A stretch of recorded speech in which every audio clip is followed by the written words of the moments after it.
ലോക നേതാക്കളോട് സഹായം അഭ്യർത്ഥിച്ച് ഹമാസ് ബന്ദിയാക്കിയ യുവാവിന്റെ പിതാവ്. ബന്ദിയായി തടവിൽ കഴിയുന്ന ഈഡൻ അലക്സാണ്ടറിന്റെ വീഡിയോ കഴിഞ്ഞ ദിവസം പുറത്തു വന്നിരുന്നു. തുടർന്നാണ് പിതാവ് ആദി അലക്സാണ്ടർ പരസ്യമായ സഹായം അഭ്യർത്ഥിച്ചത്. Benjamin Netanyahu, Joe Biden, Donald Trump എന്നിവരോടാണ് പിതാവ് സഹായം അഭ്യർത്ഥിക്കുന്നത്. ഇക്കഴിഞ്ഞ ദിവസമാണ് തടവിൽ കഴിയുന്ന ഈഡൻ അലക്സാണ്ടറുടെ ദൃശ്യങ്ങൾ പുറത്തുവന്നത്. ബന്ദികളായി ടണലുകളിൽ കഴിയുന്നവരുടെ നിസ്സഹായാവസ്ഥ വിവരിക്കുന്നതായിരുന്നു ഈഡൻ അലക്സാണ്ടറിന്റെ വീഡിയോ.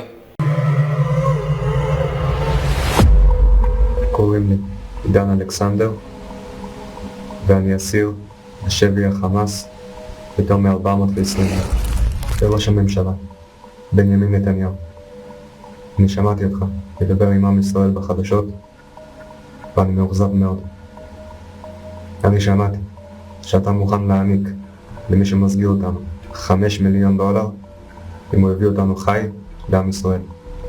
אל תפקירו אותנו. אנחנו רוצים לחזור עם שכל שלם הביתה.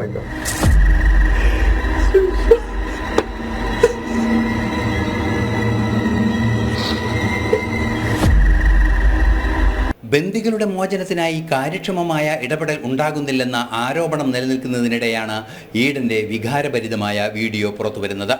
സംഭവത്തിന് പിന്നാലെ ഈഡന്റെ പിതാവ് ആദി Alexander രംഗത്തെത്തുകയായിരുന്നു.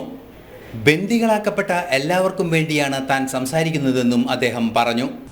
My name is Adi Alexander. I am the father of Idan Alexander, 20-year-old American Israeli who has been held hostage in Gaza for 422 agonizing days. Today, I am speaking not just a father, but at the voice of my son and the other 101 hostages whose lives hang in a balance. President Biden, the tools and influence of the United States are at your fingertips. Use them to negotiate a deal before it's too late. President-elect Trump, you do not need to wait until January to make an impact. The world is watching. Act now. Prime Minister Netanyahu, the fate of these hostages, including my son, rests in your hands. പൊതുവേദിയിലായിരുന്നു അദ്ദേഹം നിലപാട് വ്യക്തമാക്കിയത്. അതേസമയം ബന്ദികളുടെ മോചനം വേഗത്തിലാക്കുന്നതിന് Israel പ്രധാനമന്ത്രി നടപടികളും ആരംഭിച്ചിട്ടുണ്ട്. ഇതിനിടെയാണ് Syrian വ്യോമ അതിർത്തിയിലൂടെ ഹിസ്ബുള്ളയ്ക്ക് ആയുധമെത്തിച്ച വിമാനം ഇസ്രയേൽ തടഞ്ഞത്. ഇറാനിൽ നിന്നാണ് ആയുധങ്ങളുമായി വിമാനം എത്തിയത്. ഇന്റർനാഷണൽ ഡെസ്ക്, ജനം.